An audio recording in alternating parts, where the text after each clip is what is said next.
स्वागत है आपके अपने चैनल थॉट डार्कनेस पर, जहां हम आपको डर और रहस्य की एक नई दुनिया में ले जाते हैं। अगर आपको ऐसी ही रोमांचक और डरावनी कहानियां पसंद है, तो वीडियो को लाइक करें, हमारे साथ डर का अनुभव साझा करने के लिए कमेंट करें और ऐसी ही और कहानियों के लिए सब्सक्राइब जरूर करें। और हाँ, वीडियो को शेयर करना न भूलें, ताकि आपके दोस्तों को भी ये डरावना अनुभव मिल सके। तो अंधेरे की इस यात्रा में हमारे साथ चले। रात के अंधेरे में अक्सर चीजें वैसी नहीं होती जैसी वे दिन के उजाले में दिखती है। और अंधेरा, वह तो अपने आप में एक ऐसी दुनिया है जो इंसानों की कल्पना से परे होती है। मेरा नाम रुद्रांश, और मैं आपको एक ऐसी कहानी सुनाने जा रहा हूं जिसने न केवल मेरी जिंदगी बदल दी, बल्कि मेरी आत्मा तक को झकझोर कर रख दिया। यह कहानी शुरू होती है एक अजीब और रहस्यमयी चिट्ठी से, जो मुझे डाक के जरिए मिली। चिट्ठी हाथ से लिखी हुई थी, पीले और पुराने कागज पर। उसमें लिखा था, यह भूमि शापित है। अगर आप हमारी मदद नहीं कर सकते, तो हमारी जान भी नहीं बच सकती। हर साल किसी न किसी की बर्बर मौत हो रही है। हमें आपकी मदद चाहिए। इसके साथ एक मानचित्र भी था, जो एक ऐसे गांव तक ले जाता था जिसका नाम मैंने पहले कभी नहीं सुना था। इस गांव का नाम था काला धुंध। चिट्ठी ने मेरे भीतर एक अजीब सा डर और जिज्ञासा पैदा कर दी। क्या यह कोई मजाक था, या सच में किसी ने मदद के लिए पुकारा था? यह सवाल मेरे दिमाग में हर वक्त घूम रहा था। मैंने अपने दफ्तर के काम से छुट्टी ली और उस अजीब गांव की तरफ निकल पड़ा। गांव तक पहुंचने का रास्ता सीधा नहीं था। वह एक पहाड़ी इलाके में बसा था, जहां पक्की सड़कें नहीं थीं। मुझे पैदल ही वहां तक जाना पड़ा। रास्ते भर घने जंगल, ऊंची नीची चट्टानें और बीच बीच में अजीब सी आवाजें सुनाई देती। ऐसा लगा जैसे जंगल में कुछ जीव मुझे देख रहे हों। जैसे ही गांव के करीब पहुंचा, मैंने महसूस किया कि हवा में कुछ अलग था। वह ठंडी, भारी और डरावनी थी। गांव का नाम काला धुंध शायद इसलिए पड़ा था क्योंकि यहां हमेशा हल्की धुंध छाई रहती थी, भले ही दिन हो या रात। गांव में दाखिल होते ही मुझे एक बूढ़े आदमी ने रोक लिया। उसकी आंखें लाल थीं, जैसे उसने कई रातें बिना सोए बिताई हो। उसने मुझसे पूछा, तुम यहां क्यों आए हो? मैंने चिट्ठी का जिक्र किया तो उसने धीरे से कहा, तुम्हें यहां नहीं आना चाहिए था। यह जगह तुम्हारे लिए नहीं है। गांव का मुखिया रामलाल मुझे अपने घर ले गया। उसने मुझे सारी कहानी सुनाई। उसने कहा कि यह गांव एक प्राचीन श्राप से ग्रस्त है। हर साल पूर्णिमा की रात को गांव के किसी न किसी व्यक्ति की रहस्यमयी मौत हो जाती है। मरने वालों की हालत देखकर रूह कांप जाती है। उनके शरीर पर अजीब निशान होते हैं और उनके चेहरे पर एक स्थायी डर दिखाई देता है। रामलाल ने मुझे गांव के बीच में स्थित पुराने मंदिर के बारे में बताया। वह मंदिर अब खंडहर में तब्दील हो चुका था और गांव वाले कहते थे कि वह जगह शापित है। मंदिर में कोई नहीं जाता था। रामलाल ने मुझे सलाह दी कि मैं वहां जाने की कोशिश न करूं, लेकिन जिज्ञासा एक ऐसी चीज है जो डर को मात दे देती है। मैं उस मंदिर को देखने के लिए मजबूर था। उसी रात जब सब सो गए, मैं चुपचाप मंदिर की ओर निकल पड़ा। मंदिर गांव के एक सुनसान कोने में था। जैसे ही मैंने मंदिर के पास कदम रखा, मुझे लगा जैसे कोई मुझे देख रहा हो। चारों तरफ अजीब सी चुप्पी थी। ऐसा लगा जैसे हवा भी रुक गई हो। मंदिर के अंदर दीवारों पर अजीबोगरीब चिन्ह बने हुए थे। उनमें से कुछ चिन्ह ऐसे थे जिन्हें देखकर ही डर लगता था। मंदिर के बीचों बीच एक पुरानी पुस्तक रखी थी। वह धूल से ढकी हुई थी। जैसे ही मैंने पुस्तक को छुआ, ठंडी हवा का एक तेज झोंका आया। पुस्तक के पहले पन्ने पर लिखा था, यह भूमि ब्रह्म राक्षस की है। जो भी इसे मुक्त करना चाहेगा, उसे अपने जीवन और आत्मा का बलिदान देना होगा। उस रात मुझे एक अजीब सपना आया। मैंने देखा कि मैं एक गहरे जंगल में हूं। वहां चारों तरफ धुंध थी और मुझे दूर से किसी के चीखने की आवाज सुनाई दी। तभी एक काली आकृति मेरे सामने प्रकट हुई। उसकी आंखें लाल और जलती हुई थीं। उसने कहा, यह भूमि मेरी है, इसे छोड़कर चले जाओ, वरना तुम अपनी जान खो दोगे। जब मैं उठा तो मेरा पूरा शरीर पसीने से भीगा हुआ था। मेरे मन में सवाल उठने लगे, क्या यह सच था? क्या ब्रह्म राक्षस वाकई में मौजूद था? गांव वालों ने मुझे बताया कि पास के जंगल में एक तपस्वी रहते हैं, वही इस समस्या का समाधान बता सकते हैं। मैंने तपस्वी से मिलने का फैसला किया। तपस्वी ने मुझे बताया कि ब्रह्म राक्षस को शांत करने के लिए एक विशेष अनुष्ठान करना होगा, लेकिन यह अनुष्ठान बहुत कठिन और खतरनाक था। उन्होंने कहा कि इस अनुष्ठान के लिए 3 चीजों की आवश्यकता है। 1, 7 पवित्र स्थानों से जल। 2, एक ब्रह्म रक्षा सूत्र। 3, एक गुफा में छिपा हुआ प्राचीन मंत्र। मैंने तपस्वी की सलाह मानी और अपनी यात्रा शुरू की। हर स्थान पर मैंने अपने डर, दर्द और बीते हुए अतीत का सामना किया। पहले स्थान पर, एक झरने के पास, मुझे एक पहरेदार आत्मा से लड़ना पड़ा। दूसरी जगह, एक तालाब के पास, मुझे अजीब परछाइयों का सामना करना पड़ा। तीसरी जगह, एक रेगिस्तानी किले में, मुझे अपनी ही परछाई ने डराने की कोशिश की। हर चुनौती के साथ मैं ब्रह्म राक्षस के रहस्य के और करीब पहुंचता गया। जैसे जैसे मैं हर पवित्र स्थान पर पहुंचता गया, मुझे महसूस हुआ कि यह यात्रा केवल भौतिक नहीं बल्कि आत्मिक और मानसिक भी थी। ऐसा लग रहा था जैसे यह स्थान मेरे धैर्य और साहस की परीक्षा ले रहे हों। पहला पवित्र स्थान गांव से कुछ मील दूर एक घने जंगल के बीच स्थित था। यह झरना इतना प्राचीन था कि उसके बारे में कोई लिखित प्रमाण नहीं था। गांव के बुजुर्ग कहते थे कि यह झरना देवी देवताओं की कृपा से बहता है और इसकी पवित्रता को कोई अपवित्र नहीं कर सकता। झरने तक पहुंचने का रास्ता बेहद कठिन था। घने जंगल के पेड़ इतने ऊंचे और घने थे कि सूरज की रोशनी भी नीचे नहीं पहुंच पाती थी। हर कदम पर ऐसा लगता था जैसे कोई मुझे देख रहा हो। चारों तरफ पक्षियों और जानवरों की आवाजें थीं, लेकिन उनमें भी कुछ अजीब और डरावना था। जब मैं झरने के पास पहुंचा तो वह एक स्वर्गीय दृश्य था। पानी इतना साफ था कि नीचे की हर छोटी बड़ी चट्टान साफ दिखाई दे रही थी। लेकिन जैसे ही मैंने झरने के पास कदम रखा, एक ठंडी हवा का झोंका आया और मेरे कानों में किसी की फुसफुसाहट सुनाई दी। तुम यहां क्यों आए हो? मैंने चारों तरफ देखा, लेकिन वहां कोई नहीं था। तभी अचानक झरने के पानी से एक परछाई उभरी। वह एक स्त्री की आकृति थी, लेकिन उसकी आंखें पूरी तरह सफेद थीं और उसका चेहरा भावहीन था। उसने मुझसे पूछा, क्या तुम जानते हो कि यहां आने की कीमत क्या है? मैंने जवाब दिया, मुझे ब्रह्म राक्षस के शाप को खत्म करना है। उसने हंसते हुए कहा, तुम यह नहीं कर सकते, वह शक्ति इस दुनिया से परे है। लेकिन मैं अपने इरादे पर अडिग था। मैंने उस स्त्री से विनती की कि मुझे झरने का पवित्र जल चाहिए। उसने कहा कि मुझे पहले अपनी निडरता साबित करनी होगी। अचानक झरने के पास के पत्थर अपने आप हवा में उठने लगे और मेरे चारों तरफ घूमने लगे। यह एक भयंकर तूफान जैसा था। मैंने अपनी आंखें बंद की और अपने भीतर की शक्ति को महसूस किया। मैंने मन ही मन मंत्र का जाप किया और धीरे धीरे तूफान शांत हो गया। उस स्त्री ने कहा, तुमने अपनी निडरता साबित की है, यह जल ले जाओ, लेकिन याद रखना, यह केवल पहला कदम है। दूसरा पवित्र स्थान एक शांत और सुंदर तालाब था, लेकिन यह केवल दिन में शांत दिखता था। जैसे ही सूर्य अस्त होता, तालाब के पास अजीब सी गतिविधियां शुरू हो जाती थीं। गांव के लोग कहते थे कि यह तालाब उन आत्माओं का घर है जो अपनी असमय मृत्यु के कारण शांति नहीं पा सकी। मैंने तय किया कि मैं रात में वहां जाऊंगा।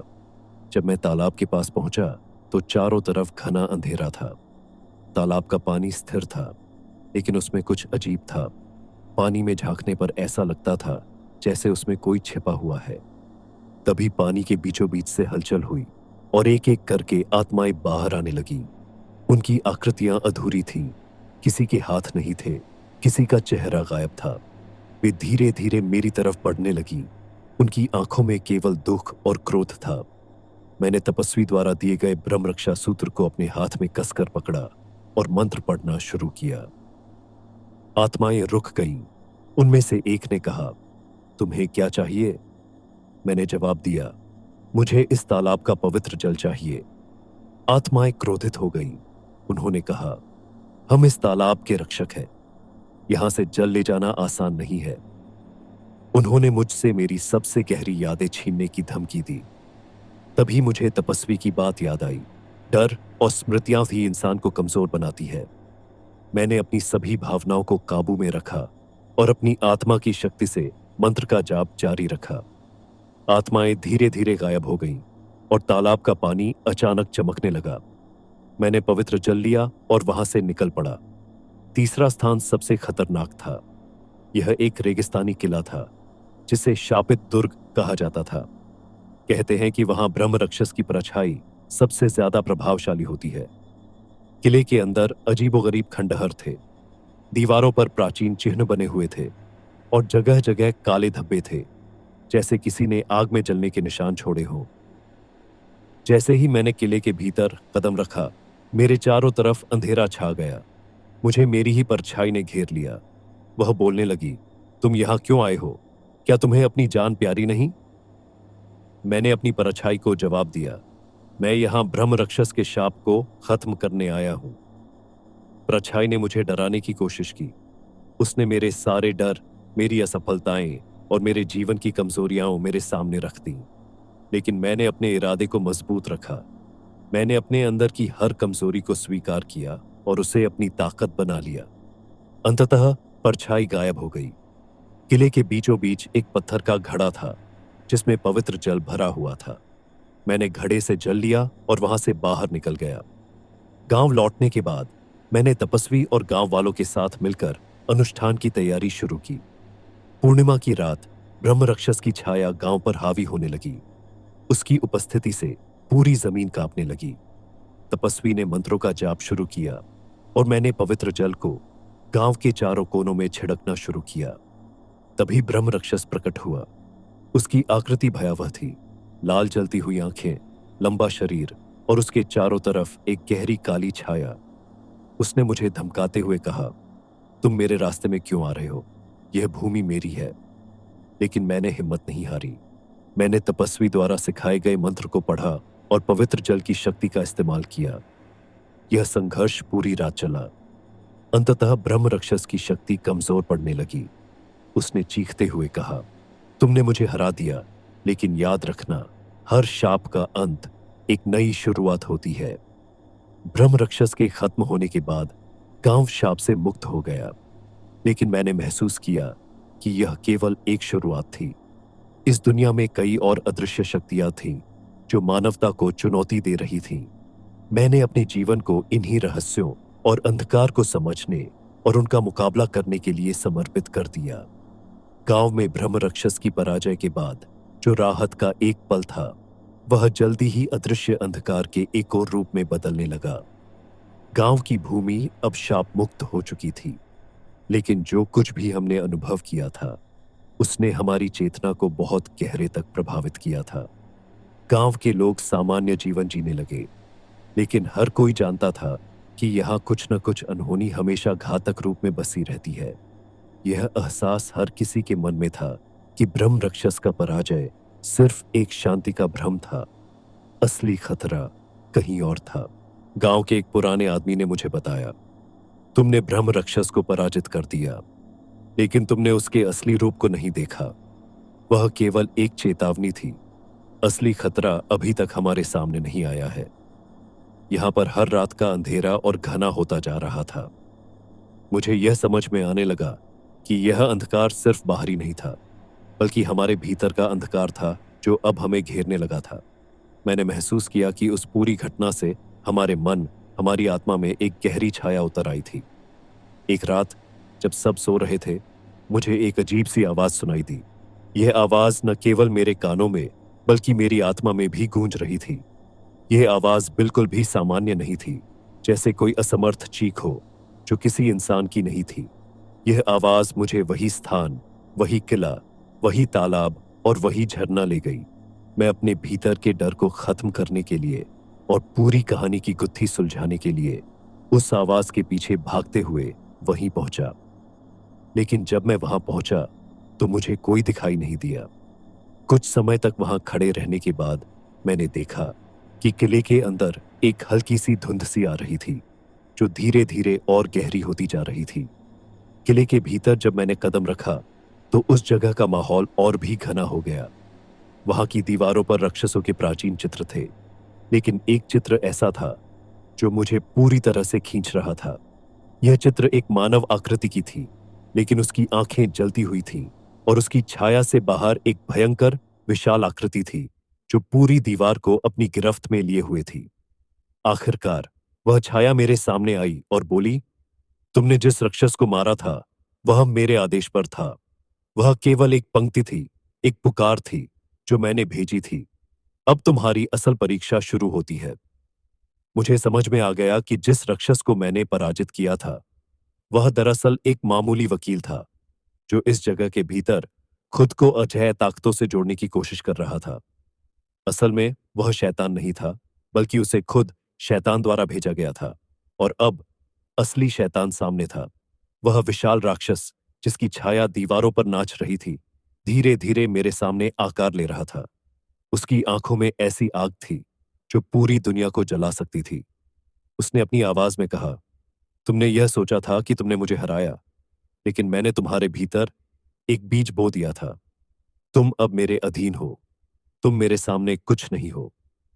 मेरे दिल में भय था, लेकिन साथ ही साथ मैंने खुद को समझाया कि मैं केवल एक इंसान हूं और मुझे अपने अस्तित्व का सामना करना होगा।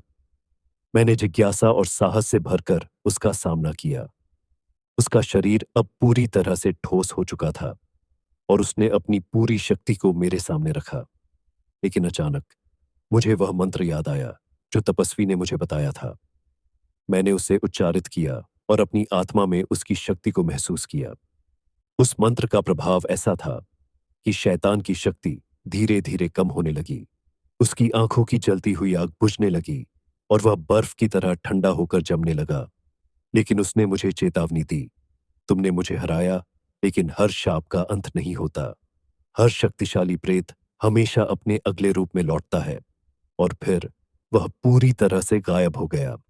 अगली सुबह किला पूरी तरह से शांत था। मुझे ऐसा महसूस हुआ जैसे कुछ बदल चुका था।